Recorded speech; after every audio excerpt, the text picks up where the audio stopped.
ஹெல்த்தியான பிரேக்ஃபாஸ்ட் செய்ய போகிறோம். ஹை ப்ரோட்டீன் இட்லி செய்ய போகிறோம். உடல் எடையை குறைக்க உதவும்.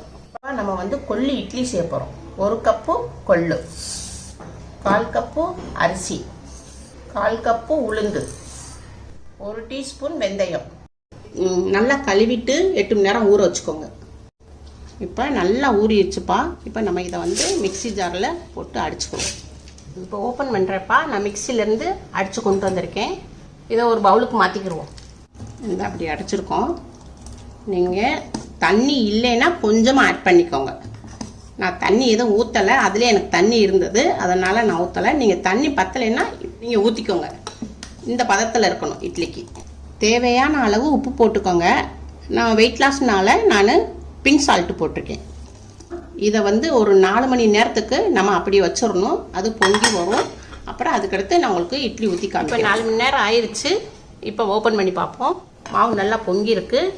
இப்போ நம்ம இட்லி ஊற்றிடுவோம். இப்போ இட்லி தட்டு இருக்கு. இப்போ நம்ம இது வந்து அப்படியே மாவு ஊற்றினோம்னா இது வந்து வராது. அதனால கொஞ்சோண்டு எண்ணெயை தொட்டி இப்படி தடவிக்கோங்க. இது வந்து உங்களுக்கு ஈஸியாக வரும். எண்ணெய் சும்மா தொட்டு தடவைனா போதும்பா. மாவு ஊற்றியாச்சு. இப்போ நம்ம இட்லி சட்டுக்குள்ளே இறக்கிடுவோம். ஒரு 10 நிமிஷம் வேகட்டும். 10 நிமிஷம் ஆயிடுச்சு. இப்போ நம்ம ஓப்பன் பண்ணி பார்ப்போம். இட்லி வெந்திருக்கான்னு சொல்லி பார்க்குறதுக்கு. வெந்துருச்சுப்பா இட்லி. இப்போ மாவுனா உங்களுக்கு கொட்டிக்கிட்டு வரும். இட்லி நல்லா வெந்துருச்சு. இப்போ கேஸ் ஆஃப் பண்ணிடுவோம்.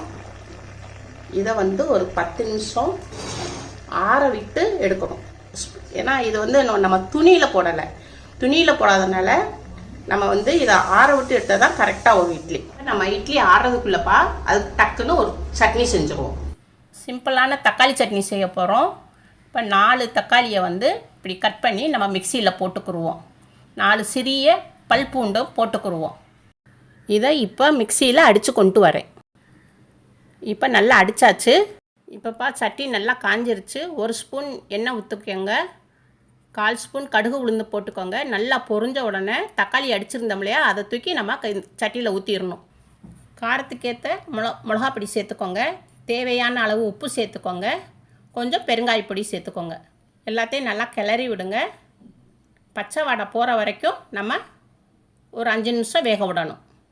நல்லா வெந்துருச்சுப்பா. இப்போ நம்ம சட்னி ரெடி ஆயிடுச்சு. தக்காளி சட்னி ரெடி ஆயிடுச்சு.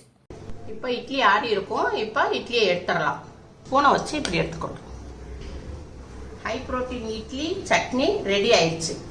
இதை உங்கள் வீட்டில் செஞ்சு பாருங்கள். அம்மாவுக்கு லைக் பண்ணுங்கள், ஷேர் பண்ணுங்கள், சப்ஸ்கிரைப் பண்ணுங்கள்.